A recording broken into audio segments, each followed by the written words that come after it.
نے اپنی سنت کو بدل دے اور کہے اب تیری مرضی جسے چاہے چنو. یہیں سے نظام میں جو دراڑ پیدا ہوئی، یہی مبدأ اختلاف بنا مسلمانوں میں، وہیں سے جنگیں چلی، وہیں سے قتل و غارت بنا، وہیں سے بے ادبیاں شروع ہو گئیں کہ وہ خدا کہے یہ دین جو اعلیٰ ترین دین ہے، یہ دین جو پوری دنیا میں فتح پائے گا، یہ دین جو مکمل ترین دین ہے،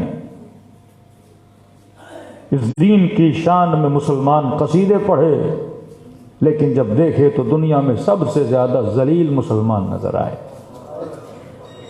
پستیوں میں مسلمان نظر آئے، اقتصادی عنوان سے، اخلاقی عنوان سے، ہر اعتبار سے آج مسلمان پستیوں میں ہیں. تو پھر انگریز کو حق ہے نا یہ انگلی اٹھانے پر. یہ کیسا دین تھا؟ دین جو تجھے فتح دینے کے لیے آیا تھا، جو تجھے فضیلت دینے کے لیے آیا تھا، جو اقوام عالم کے لیے رول ماڈل تھا کہ آج دنیا کو بتا سکو کہ یہ بہترین دین ہے اور اس دین میں ہم بہترین زندگی گزارتے ہیں. تو آج مسلمانوں کا حال بتا رہا ہے کہ ان کا ماضی اچھا نہیں تھا. ماضی کیسے اچھا ہوتا جب انسان اپنے فیصلے اپنی عقل کے مطابق کرے اور خداوندی عقل کو چھوڑ دے. ابتداء خلقت سے جھگڑا یہی تھا، ابتداء خلقت سے. شیطان اور خدا کا جھگڑا کیا تھا؟ اللہ کہتا تھا میرے کینڈیڈیٹ کو مانو، شیطان کہتا تھا تیرے کینڈیڈیٹ کو نہیں مانوں گا. حابیل اور قابیل کا جھگڑا کس بات پہ تھا؟ کہ اللہ نے اس کو فضیلت دی، مجھے کیوں نہیں دی. اسی طرح نیچے آ جائیے، اولاد انبیاء میں بھی جھگڑے چلتے ہیں. مسئلہ اسحاق اور اسماعیل کیا تھا؟ یہی مسئلہ تھا یہودیوں کا. اس کی ماں کنیز ہے لہذا نبوت اسے کیوں ملے گی؟ نبوت تو اسحاق کو ملنی چاہیے. کوئی نسل کا جھگڑا. اللہ کہتا میری مرضی، میں جسے چاہوں نبی بناؤں، میری مرضی میں جسے چاہوں فضیلت دوں. ام یحسدون الناس علی ما آتاہم. لوگ حسد کرتے ہیں جو میں نے نسل ابراہیم کو عطا کیا ہے، جو میں نے فضیلتیں عطا کی ہیں. لوگ اس فضیلت پہ کیا کرتے ہیں؟ حسد کرتے. اللہ کہتا ہے میری مرضی ہے، میں جسے چاہوں فضیلت دوں، میں جسے چاہوں اعلیٰ بناؤں. ابھی آپ نیچے آتے جائیں گے وہ نسل اسماعیل میں، نسل اسحاق میں، پھر نسل حضرت اسماعیل میں جب آپ نیچے آتے ہیں وہ عدنانی اور غیر عدنانی، قریشی غیر قریشی، ہاشمی غیر ہاشمی، یہ جھگڑا چلتا ہوا آیا. پھر خود نسل امام حسن میں اور نسل امام حسین میں جب نیچے آتے ہیں تو نوادگان امام حسن میں کچھ ایسے ہیں جنہوں نے نوادگان امام حسین سے حسد کیا ہے. پھر اور نیچے آتے ہیں امام موسیٰ کاظم کے سگے بھائی حسد پہ اتر آئے کہ یہ امام یہ کیوں بنیں گے، میں کیوں نہیں بنا. پھر اور نیچے آتے ہیں جعفر کذاب کا واقعہ پڑھتے ہیں، یہ فضیلت اللہ ان کو کیوں دے رہا ہے، مجھے کیوں نہیں دے رہا. یعنی بشر کا شروع سے جھگڑا یہی رہا ہے. بنی امیہ سب سے بڑا اعتراض جو بنو ہاشم پہ کرتے تھے وہ ابن زیاد برملا کہتا تھا یہ کیسی بات ہے کہ حاکمیت خدا بنو ہاشم کو دے گا، ہم نے کیا بگاڑا ہے کہ حق کے حاکمیت بنو ہاشم کو ہے، اولاد علی ابن ابی طالب کو ہے، ہمیں کیوں نہیں؟ کہ ہم عرب نہیں، کہ ہم قریش نہیں، تو یہ حق حاکمیت ہمیں کیوں نہیں دیا جاتا؟ تو خدا قرآن میں برملا جواب دیتا ہے کہ میری مرضی میں جسے چاہوں فضیلت عطا کروں.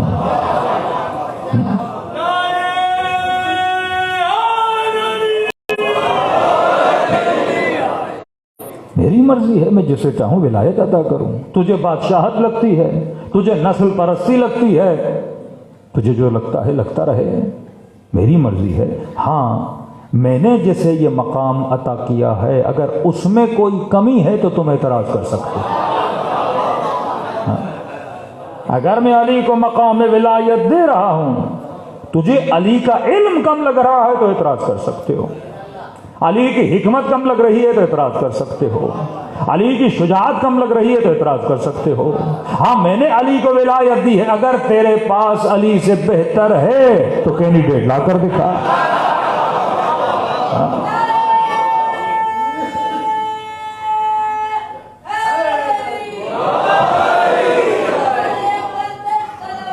اللہم صلی علی محمد۔ فرق ہے شیطان میں اور درخواست خداوندی میں۔ شیطان تقابل کرنے لگا کہ اسے مٹی سے بنایا، مجھے آگ سے بنایا، وہ اپنی طرف سے فضیلتیں بنانے لگا۔ اللہ نے کہا مٹی بھی میری مخلوق ہے، آگ بھی میری مخلوق ہے، یہ کیسے تو بول سکتا ہے کہ آگ مٹی سے افضل ہے؟ ملائکوں نے کہا خدا اسے سجدہ کیوں کریں؟ کَوَلَّمَ آدَمَ الْأَسْمَاءَ كُلَّهَا، ہم نے آدم کو سارے اسماء کا علم دے دیا۔ اب ملائکوں کو کہا کہ پوچھو، تو آدم سے پوچھنا ہے۔ جب علم آدم کو دیکھا تو سب سجدہ ریز ہو گئے۔ دلیل بھی دے رہا ہے، میں نے اسے فضیلت دی ہے تو کس کی بنیاد پہ؟ علم کی بنیاد پہ دی ہے۔ آدم ملائکۃ اللہ کا استاد بنا کہ کہا کہ آدم انہیں سکھاؤ جو اسماء میں نے تجھے بتائے ہیں۔ قالوا لا علم لنا الا ما علمتنا، خدا ہمارے پاس تو اتنا ہی علم ہے جو تو نے ہمیں عطا کیا ہے۔ جب انہوں نے علم آدم کو دیکھا تو آدم کے سامنے جھک گئے۔ تو پہلی بنیاد خلیفۃ اللہ کی یہ ہوتی ہے کہ خلیفۃ اللہ علم میں زیادہ ہوتا ہے۔ خلیفۃ اللہ کے بعد علم زیادہ ہوتا ہے، اتنا علم کہ ملائکۃ اللہ سے بھی زیادہ علم ہے۔ تو جب یہ حجت تمام کرے گا، کس کے ذریعے سے؟ علم کے ذریعے سے۔ آدم نے ملائکوں پہ حجت کو تمام کیا علم کے ذریعے سے۔ اب آدم کے بعد جتنے خلیفۃ اللہ زمین میں آئیں گے وہ بندوں پر حجت کو تمام کریں گے، کس کے ذریعے سے؟ علم کے ذریعے سے۔ کسی نے عرب میں یہ دعویٰ نہیں کیا جو علی ابن ابی طالب نے کیا کہ سلونی سلونی قبل ان تفقدونی۔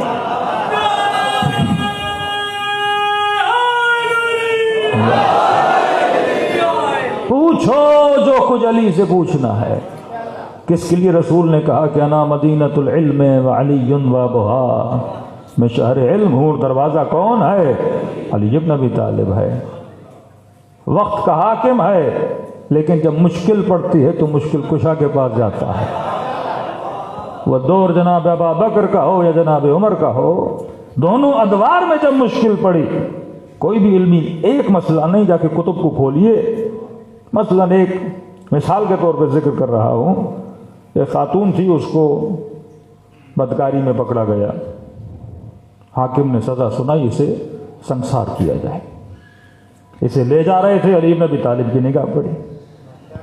امام نے کہا کس لیے لے جا رہے ہو؟ کہا حاکم نے حکم دیا ہے سنسار کیا جائے۔ امام نے کہا یہ حکم اس پہ لاگو ہوتا ہی نہیں۔ کہا حاکم نے حکم دیا ہے، کہ دیا ہو، لاگو نہیں ہوتا، واپس لے آؤ اسے حاکم کے دربار میں۔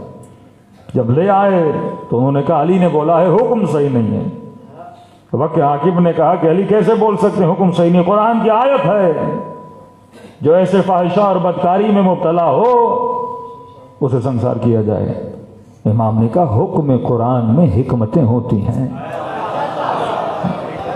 میں نے کہا نا عقل مند صاحب حکمت ہوتا ہے، ڈائریکٹ حکم نہیں، حکمت کو بھی سمجھو۔ اللہ حکمت کیسے بیان کیا کرتا ہے؟ کہ کیا مطلب حکمت ہوتی ہے؟ کہ یہ حکم قرآن تو ہے، لیکن کس کے لیے ہے؟ اس بندے کی کنڈیشن بھی تو دیکھو۔ کہ کیا مطلب؟ کہ کوئی بھی حکم اسلام ہو، وہ کچھ بندے اس حکم سے مستثنا ہیں۔ حدیث سنائی، کون سے مستثنا ہے؟ مثلا کوئی بندہ نیند کی حالت میں ہو اور اس سے کوئی کام سرزد ہو جائے، اس پہ حکم لاگو نہیں ہوتا۔ کوئی بندہ ہو جو حالت جنون میں ہو، مجنون ہو، پاگل ہو، پاگل کو سزا نہیں دی جاتی۔ امام نے کہ اس خاتون کی حالت دیکھو، اس کا ذہنی توازن نہیں ہے، یہ مجنون ہے۔ ہاں، مجنون پہ حکم لاگو نہیں ہوتا۔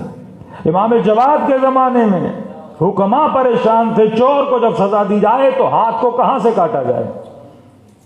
قرآن کہتے ہیں ہاتھوں کو کاٹو۔ ہاتھ کو بھائی کہاں سے کاٹیں؟ آدھے سے کاٹیں، پورا کاٹیں، بازو تک کاٹیں۔ عربی میں جو ید ہے، اب ید کا مقدار کہاں تک ہے؟ فَاغْسِلُوا أَيْدِيَكُمْ ہے نا، اپنے ہاتھوں کو دھو۔ اب بندہ اتنا دھو لے کہ وضو ہو گیا، ہاتھ کہاں تک جائے؟